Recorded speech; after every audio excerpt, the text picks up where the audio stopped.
Welcome back to the deep dive. We're headed to the heart of Europe today. Germany. They just wrapped up their federal election. And let me tell you, the results, they have everyone talking. You know, you've sent us a ton of articles on this, so clearly you want the inside scoop. Frankly, so do I. So get ready. Because this election, it's not just some little ripple in the pond. This is like a political earthquake. That's one way to put it. I think what we're seeing is Germany at a crossroads. And these election results, they don't just reflect a change in leadership, but like deeper anxieties and maybe even a yearning for something different. Okay, so let's break it all down. First up, the big winner. The center-right, CDU-CSU, which is the Christian Democratic Union, and the Christian Social Union, for anybody who maybe hasn't been following German politics that closely. But they snagged about 35% of the vote, which is a pretty impressive comeback. They've been losing ground for years. It really is significant. And for decades, the CDU-CSU, they were practically synonymous with German stability and economic strength. But lately, they've struggled, to connect with younger voters. And there have been some criticisms of their handling of things like immigration and climate change. So this win, it kind of suggests that they've managed to regain at least some of that lost trust. And their leader, Markus Söder, he is being hailed as the architect of this victory. Our sources are calling him a unifying figure, which seems pretty rare in the world of politics. Yeah, I mean, it's true. Söder's appeal, it goes beyond just typical party lines. He's managed to bridge the gap between the more conservative wing of the CDU and the more moderate CSU. Like, you can see this in his approach to climate change. He acknowledges that action needs to be taken, but he also stresses how important it is to protect those jobs in the more traditional industries. So he's appealing to both. Environmental concerns, but also economic anxieties. It's a pragmatic approach that seems to be resonating with voters all across the spectrum. It's interesting. It seems like he's really kind of managed to appeal to both the head and the heart, so to speak. But against this CDU-CSU victory, there's another story that's just impossible to ignore. The AfD, the Alternative for Germany, a right-wing populist party, their vote share jumped to almost 20%, making them the second largest party in Germany. I mean, that has got to be the real shocker of this election. Without a doubt, the AfD search is a major development. They've been steadily gaining support, really by tapping into public anxieties about things like immigration, economic inequality, and this sense of a loss of traditional values. For some, they've really been most successful at attracting voters who feel overlooked or left behind by globalization and all of this rapid social change. So it's not necessarily that everyone suddenly just shifted far to the right, but more that there's this growing sense of frustration with how things are. Is that what you're getting at? Precisely. The AfD has effectively channeled that discontent, and they offer these simple, maybe even unrealistic solutions to really complex problems. Their rhetoric tends to focus on fear and resentment, and sometimes even scapegoating immigrants and minorities for the country's challenges. That's definitely concerning. And our sources pointed out that there are some pretty stark regional differences here. Like, the AfD is significantly stronger in Eastern Germany. Why is that? That's a crucial point. Ever since German reunification in 1990, the former East Germany has really lagged behind the West economically. You see higher unemployment rates there, and there's this lingering sense of marginalization. And the AfD has really exploited these economic anxieties and these feelings of being left behind. And that message, it's resonated deeply with voters in the East. So while the CDU-CSU is celebrating their victory, it sounds like there are some deeper, more unsettling undercurrents at play here. It's not just about which party won, but what these results really tell us about the mood of the country. What about the other parties, the ones that didn't do so well? The Social Democrats, the SPD, they took a big hit. Yeah, the SPD has been leading the current government in a coalition with the Greens and the Free Democratic Party, or FDP, but they've suffered significant losses. And it's not just bad luck. I think there's a perception that they haven't lived up to their promises, particularly when it comes to social and economic reforms. And they've also been criticized for their handling of the energy crisis and the rising cost of living. So it sounds like voters were really looking for a change, and they felt the SPD wasn't delivering. What about the Greens and the FDP? They lost ground too. Right. They did. For our listeners who might not be totally up on German politics, can you just give us a quick reminder about what these parties stand for and why their losses are noteworthy? Absolutely. The Greens, as their name suggests, they're all about environmental protection and sustainability. They've gained a lot of traction, especially among younger voters. As climate change concerns have intensified, so their decline, it might suggest that economic anxieties actually outweighed environmental concerns for some voters this time around. The FDP is a liberal party. They traditionally focus on business and industry. They advocate for free markets, lower taxes, and individual liberty. And their decline, along with the SPDs, really underscores this idea that voters were seeking a change, a shift in direction. Yeah, this is starting to feel like a major political shakeup, a real turning point. You mentioned earlier that this election, it has implications beyond Germany's borders. Absolutely. I mean, Germany is the economic powerhouse of Europe and a key player on the global stage. So the outcome of this election will have ripple effects far beyond its borders. This is where it gets really interesting. What does this mean for the European Union? Could this shift in German politics shake things up on a continental level? It's certainly possible. Germany plays a leading role in shaping EU policies, so its election results. They could have a domino effect on everything from economic policy and immigration to foreign affairs. Like, for example, the CDU-CSU has traditionally taken a tougher stance on immigration compared to the SPD and the Greens, so their win could lead to a more restrictive approach to border control and asylum policies at the EU level. So we could see a ripple effect across the entire bloc. When it comes to immigration, what about economic reform? Germany's economic clout is huge. Will this election change the EU's approach to things like spending and trade? That's the key question. The CDU-CSU, they generally favor a more fiscally conservative approach, emphasizing budget discipline and debt reduction. They've been pretty critical of what they see as overspending by some other EU member states, so their return to power could lead to a more cautious approach to economic stimulus measures and a greater focus on fiscal responsibility within the EU. And this could potentially lead to friction with countries that favor a more expansive approach to economic policy. Okay, so potential shifts in EU immigration and economic policy. But you also mentioned this could even impact NATO. Yes, especially considering the ongoing conflict in Ukraine, Germany's role within NATO is crucial. The CDU-CSU has been a strong supporter of the alliance and has promised to boost Germany's defense spending. Some might say that Germany has been a little hesitant to take a strong military stance in recent years. Does this suggest that we might see Germany taking on a more assertive role within NATO going forward? It's definitely a possibility.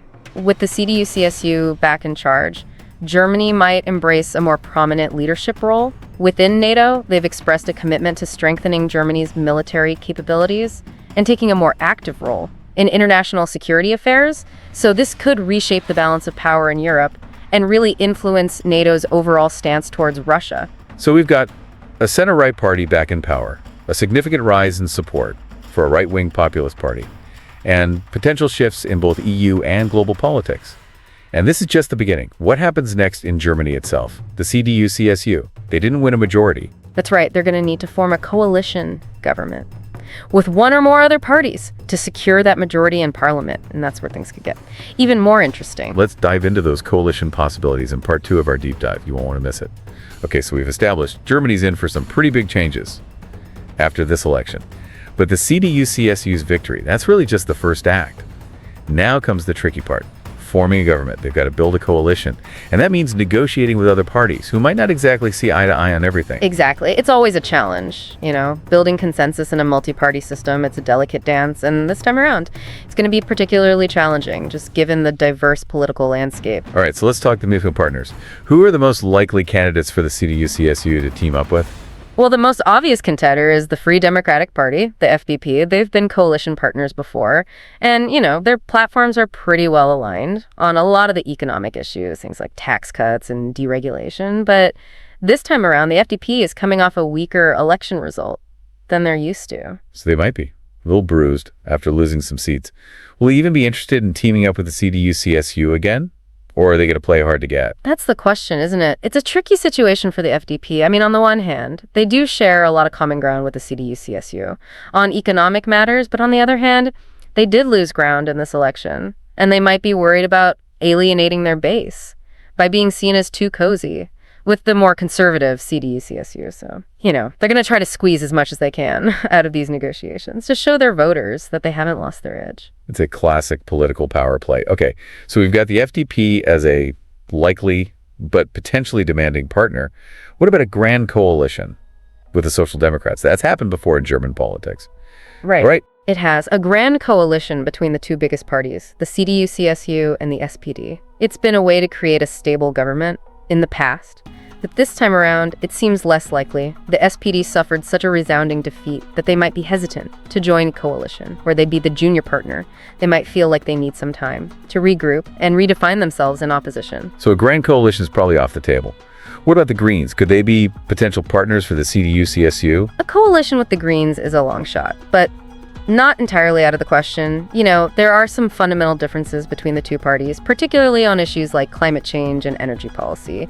The Greens are really pushing for a rapid transition to renewable energy, while the CDU-CSU, they're more cautious, emphasizing the need to protect those jobs in traditional industries. So there's potential for some real slashes there. But politics is the art of compromise. Right. Could they find enough common ground to make it work? Well, it would require significant concessions on both sides. The Greens might be willing to enter a coalition if they could secure some major commitments on climate action. But the CDU-CSU, they would need to balance those demands with the interests of their more conservative base and their concerns about economic competitiveness.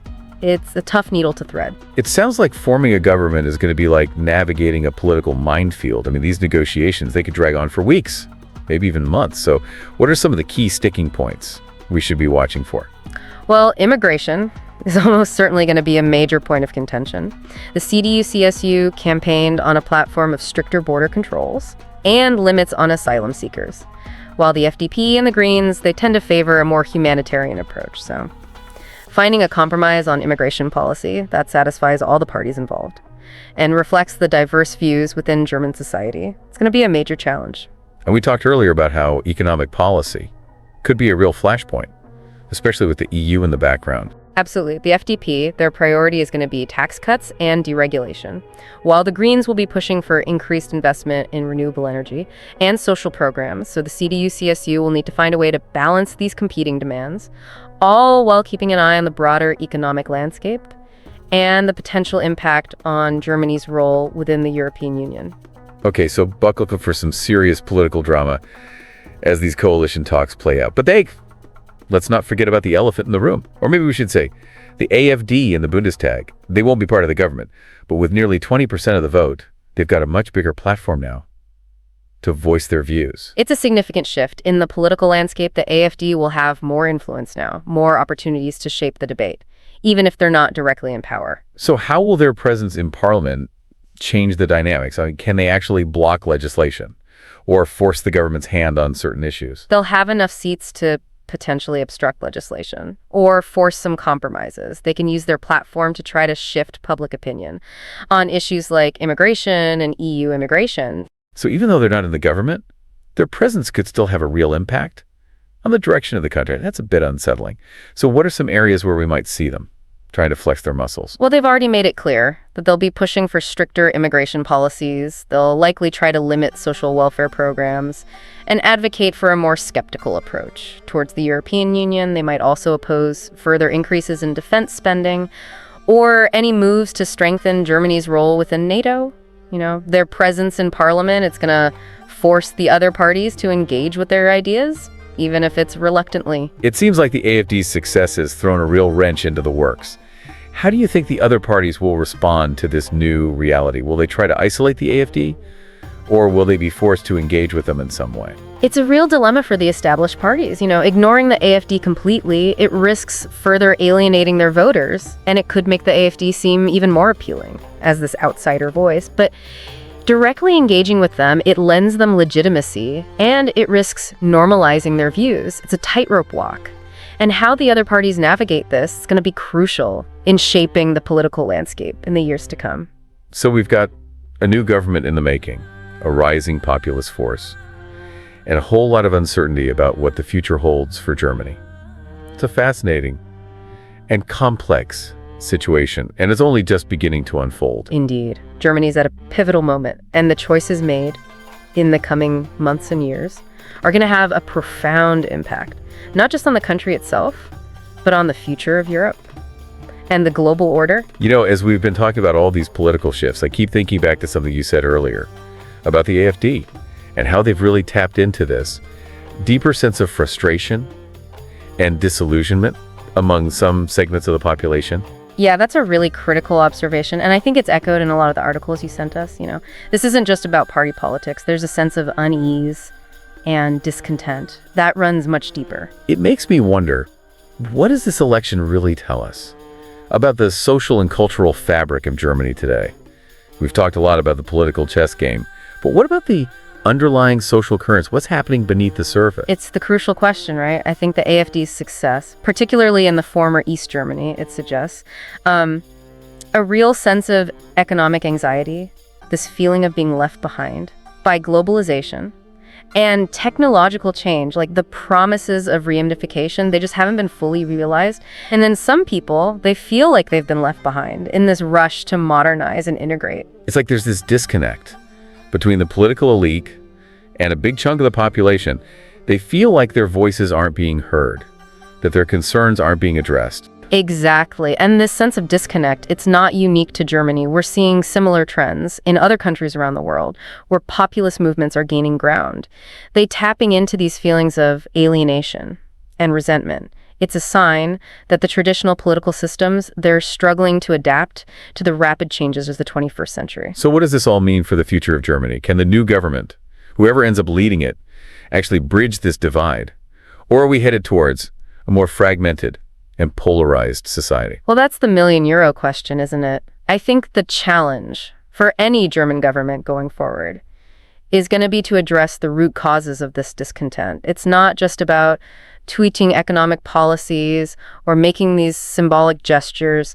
It's about finding ways to create a more inclusive society where everyone feels like they have a stake in the future. That's a tall order. It sounds like it'll require some serious soul-searching and some pretty creative solutions. Absolutely. It's going to require a willingness to listen to those who feel left behind, to understand their concerns, and to find ways to address them in a meaningful way. It also requires a commitment to strengthening the institutions and values that underpin a healthy democracy, like freedom of speech, respect for diversity, and a commitment to dialogue and compromise. This election, it's been a real wake-up call, a sign that things need to change.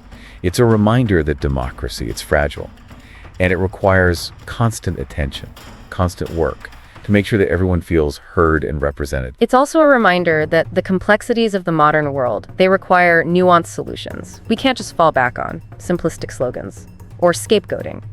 We need leaders who can rise to the challenge, who can offer a vision of a future that includes everyone, and who can inspire hope and confidence in a time of uncertainty. This has been a really eye-opening deep dive. It leaves me with a lot to ponder. It's clear that Germany is at a crossroads, and the path they choose will have implications far beyond their borders. And it's a story that's far from over. The next chapter's just beginning to unfold. It's going to be fascinating and perhaps a bit unnerving to see where it all leads. Well, thank you for joining us on this deep dive into Germany's 2025 election. It's been a fascinating and at times unsettling journey. We encourage you to continue exploring these issues, to read more, to engage in those thoughtful conversations. The future of Germany, and indeed the world, depends on it.